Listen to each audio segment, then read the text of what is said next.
Do bosses like Michael Scott actually exist? And if you work/ed for one, what's your craziest story? Worked with a genuine Michael Scott, i.e. a nice, well-meaning person who just did some absurd things.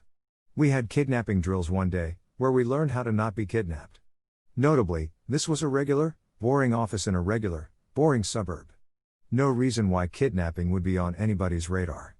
He and several of the guys randomly broke out into a push-up contest. Again. White-collar office. Middle-aged dudes in khakis.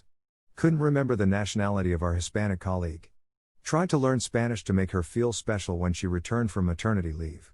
1. What he learned was not Spanish, and 2. She was from Portugal. She knew like 5 words of Spanish. Disappeared for 4 days. No call. No email. Wouldn't respond to any of our attempts to reach him. Finally, someone drove out to his house to make sure he was alive. He was. Had just forgotten to tell us he was taking the week off, and then lost his phone in a lake. There were many, many moments like these. Great boss. Genuinely cared about everyone in the company. Occasional moments of brilliance, where he really got things done. But so many moments of ridiculousness. I used Michael Scott as a reference point for an old boss of mine from the moment I started working there. He made Chewbacca noises on the regular because one of my coworkers' names sort of vaguely sounded like Chewbacca. It didn't. Used voice to text extremely loudly in his office for no reason to send really personal messages. Got really excited and wore a specific vest any time we had after work outings scheduled. Shouted the same like 7 references to old movies and extremely awkward hip-hop songs 100 times a day, and insisted on greeting all our international coworkers very loudly in their language. They all speak perfect English, of course, looking around for approval afterward, and then fully giggling at everyone's French accents on conference calls. He also told me a lot about an improv show he did for a full year after it happened. That said, he had all the good parts too. He never hesitated to go to the mat for any of us whether we deserved it or not. He gave really sage business advice and great examples of how to face challenges out of absolutely nowhere, and he came to every community play I did in the 4 years I worked for him, and told everyone else in the office how good I was in it for the following month and chastised them for not coming. When things really got serious or bad in my life, he couldn't have been more kind, helpful, and supportive. Honestly, probably the best boss he'll ever have. That's the most Scott-like boss I've seen yet. That thing about the voice to text is hilarious. Please remind son he has appointment for acne issue tomorrow at 1 o'clock period. He needs to be ready at noon period. We had an anonymous feedback program at work, and our boss was livid with the results, particularly with several comments that he frequently lost his temper in meetings and would yell at us. The more he talked about how incorrect and unfair and hurtful these comments were, the redder and angrier he got, until he finally pounded the table and shouted, "I do not scream in meetings. Okay." He wanted a pomegranate for lunch and they were out of season, but that didn't stop him from sending me on a quest to every grocery store in town in search of a pomegranate.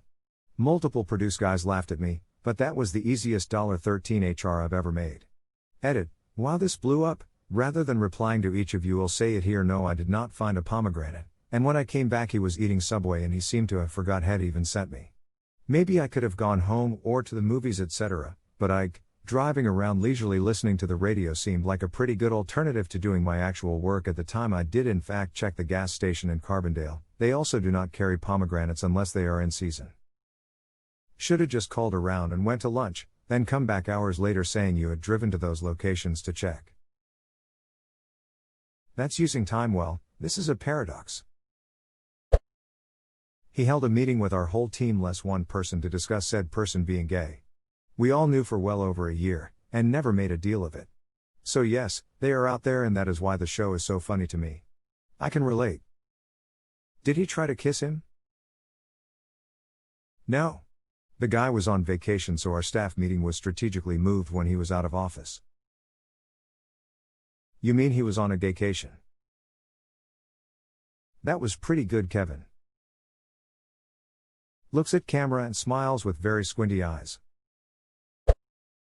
I worked for a woman as her personal assistant cat sitter. She was super rich and off the deep end nuts.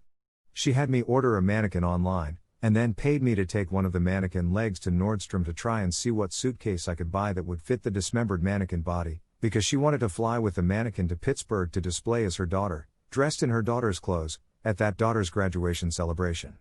Buying the mannequin was a whole thing too. She kept trying to get me to order from adult doll websites because she didn't get it. Lamau. Wow, this is less Michael Scott and more clinically insane. I want to hear more.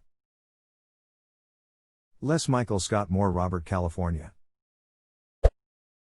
I literally had a boss who would stop us in the middle of our work and hold company-wide meetings talking about 911 truther conspiracies and chemtrails. Mind you, we were a furniture-making company. He would get so caught up in his conspiracy theories that he forgot to order wood to make furniture one month. Was his initials DH? Chicago? Daniel Horace, Chicago. Great woodworker, a little paranoid. I had a boss once who spent all morning locked in his office. He asked me to come in after lunch where he showed me a handmade graph. He then proceeded to explain that this was a chart of all the sex he had ever had in his life. See, here it is blank until I joined the army. Then I went to a hooker here. Then they sent me to Vietnam where hookers only charge $2 per time. That's where you see the big jump. I was on 2 tours but then got shot in the face. I came back home and you see how it just drops to almost nothing. I was astounded. What the duck, Lamau? Some people just lose it. Never have worked for one myself, but my dad told me a story about his boss who was giving out awards to everyone in honor of how long they've worked there, and he would give speeches for each person. A woman employee received her award and he gave a speech about the story of how she came to work there. And he said, "At first I didn't want to hire her because she was so hot. My dad's not working there anymore, but I love that story because I will never not picture Michael Scott giving Pam a Dundee and saying that about her." I condone. No. I encourage every one of the girls to show more cleavage. Like Pam. What is that you're wearing, Pam? You look like a nun. Stanley, how about that hot picture you have by your desk? Centerfold in the Catholic school girl's outfit. I mean, it is hot, it is sexy, and it turns him on. And I will admit, the best part of my morning is staring at it. But what, are we gonna just take it away? That's my daughter, Michael. You named your daughter Michael? I had a boss that used to watch me through a gap in the glass partition between our desks. She wanted to see if I was paying attention during meetings.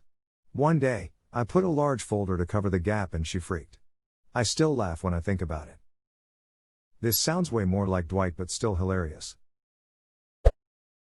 My boss used to carry around a backpack full of hammers, and if you fell asleep at your desk he started banging a hammer on your desk until you woke up, and then he would autograph the hammer and give it to you as a gift.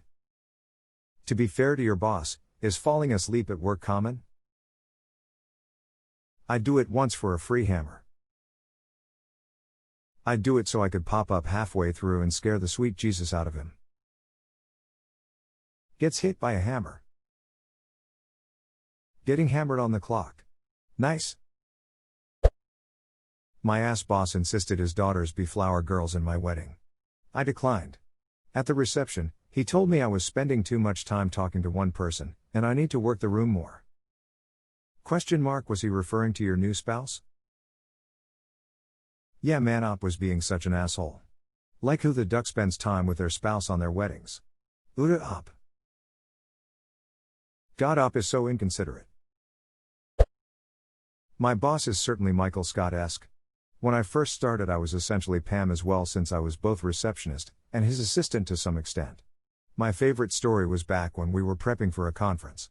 Some context, Hess terrible with the English language in general and will mangle phrases and descriptions to no end, how the turntables. So on a group call he kept talking about wanting a golden hamster ball to do giveaways with. Was raving about how great it would be spinning around while people walked by, all the while everyone on the call was just sitting in confused silence. However, by that point, I had become so good at decoding his nonsense that I knew he was referring to a gold raffle cage and sent him image privately asking if it's what he was thinking. To this day he still talks about the fact I can read his mind and must be psychic. And he still refers to it as a hamster ball. All in all, Hess a pretty nice guy and a solid boss. Hired me based on a gut feeling and has been decent to me ever since.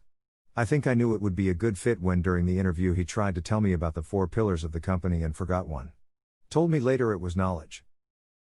I think I knew it would be a good fit when during the interview he tried to tell me about the 4 pillars of the company and forgot one. Told me later it was knowledge. This is Michael Scott level perfection. Lol.